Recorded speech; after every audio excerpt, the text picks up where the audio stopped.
Nicolas Cage is playing a truffle hunter who's looking for his pig, and if that sentence hasn't already made you leave to go watch this movie, I don't know what more I can say.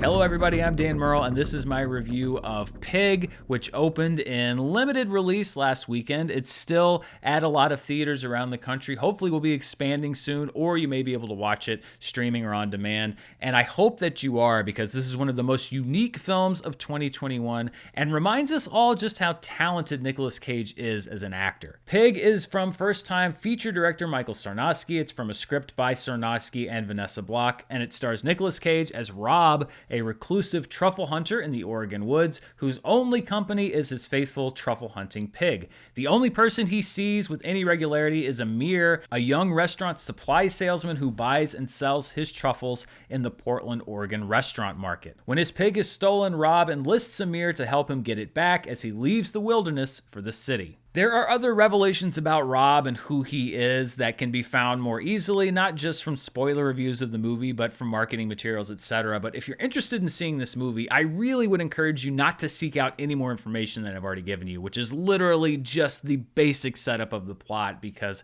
I didn't really seek out any information about this movie, and the slow discovery throughout this film about who Rob is, what's happening with his past, and how it ties into what's going on is one of the gifts that this movie gives us. It's a movie that just sort of slowly unfolds and blooms like a flower as you understand who this person is and why this pig is so important to him. Nicolas Cage's career has been very interesting, to say the least, and he veers from schlock to high art at such a dizzying pace that it's really hard to know what to expect from him. And so I know a lot of people, when they heard this concept, Nick Cage is a truffle hunter, someone steals his pig, they imagine some of these more bombastic movies that he's done, a lot of the direct-to-video ones, and thought that this is going to be some kind of a John Wick with a pig, that Cage was going to kind of be going far out there like he did with Mandy, this crazed revenge thriller, and that's about as far from what you're going to get in this movie as you could possibly imagine. If that's the movie that you're expecting, that's not the movie that you're going to get. But I honestly think, as awesome as that might have been,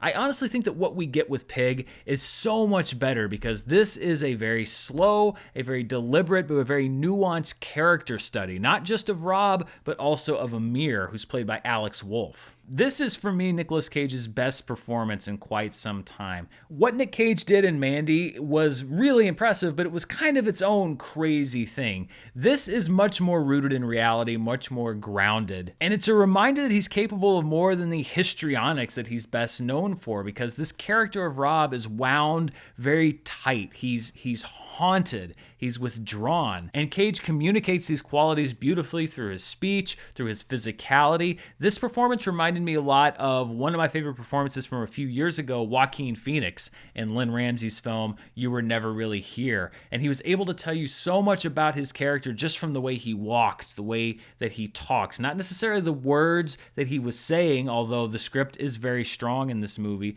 but just the way in which he said them, his eyes, his posture, everything about him told you everything you needed to know about that character. Nicolas Cage brings all of that to bear in this movie. There's a scene about halfway through the movie where Rob meets the trendy chef in a Portland restaurant, and in a matter of minutes, he just cuts this guy down to size. It's as good a scene as any scene in Nicolas Cage's career, and I would be shocked if it didn't end this year as one of my favorite, if not my favorite scenes in any movie that's going to come out this year, and it's done very quietly. He just very solemnly looks into this person's eyes and sees who they really are, and with just a few select words is able to cut this chef down to about a quarter of the size that he is, and he leaves this guy haunted as well. And it's not done in a mean-spirited way. It's done as a way of reaching out to this person, of trying to help this person. It's such a masterclass in how to do a lot with a little, and such a great character scene as well, because this is where we finally understand the importance of not only who Rob is, but who Rob was.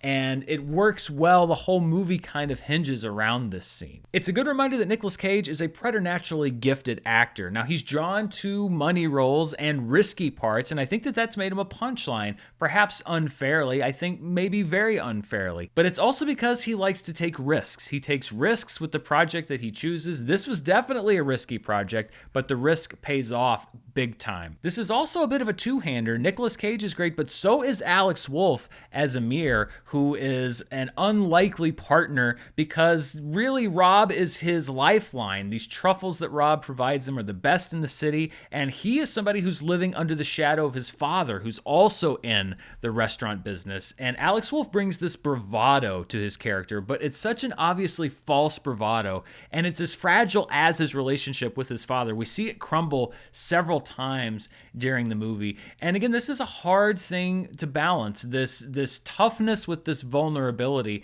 and also trying to figure out how to modulate your performance against Nicolas Cage's. Alex Wolff is in a lot of movies. He's in Old, which is a movie that just came out this weekend that I reviewed. If you want to check out that review here on the channel, he's done a lot of different kinds of movies, going from Jumanji to Hereditary, which is my favorite movie from a couple years ago. But I think that he's one of the most talented young actors working today because he's able to adapt to every material and every type of performance from his co-stars and deliver a character each and every time that's believable. Pig is not going to be for everybody. It's a meditative drama about an off-the-grid truffle hunter, so that doesn't exactly scream mainstream. But if it's available in a theater near you and you feel like giving it a shot, I encourage you to do so because it is one of my favorite movies of the year so far. I also want to give a shout out to Neon, who's the distributor for Pig, because they continue to take movies like this, which, as I said, are not necessarily mainstream films, and they commit to putting them not just in a handful of theaters on either coast of the United States, but I was able to go see this movie in a theater here in Arkansas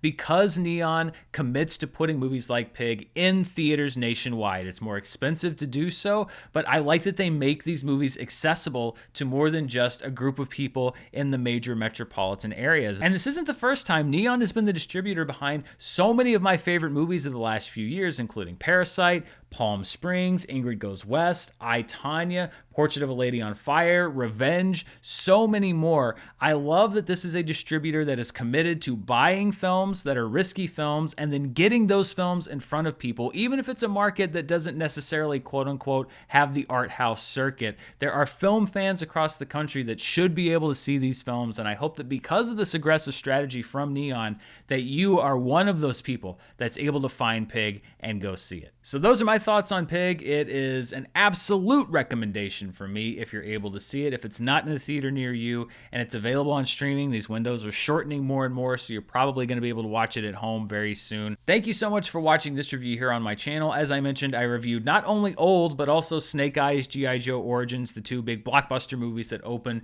this past weekend. You can find those reviews here on the channel, and I'm going to try to bring you as many Netflix reviews, movie reviews, etc. as I possibly can because I like watching this stuff and telling you what I think and hearing what you think about it. I'm going to try to be doing even more of it coming up in the near future. Thanks again for watching. If you want to see even more of what I'm up to, you can check me out on Patreon at patreon.com/Dan Murrell, and you can see me right here on the channel. If you liked this video, please like, share, subscribe, do all of those YouTube things. It helps the channel grow. We're getting close to 100,000 subscribers, and I want to hit that milestone so that we can keep growing this film community and just keep talking about movies like Pig, because I also enjoy reviewing the Snake Eyes of the world and the bigger movies, but it's finding movies like this and doing reviews for them that really get me excited, and I want to do even more of that here on the channel. Thanks again for watching. If you do head out to the theaters, please take the proper precautions and be safe, and I will see you next time. Bye.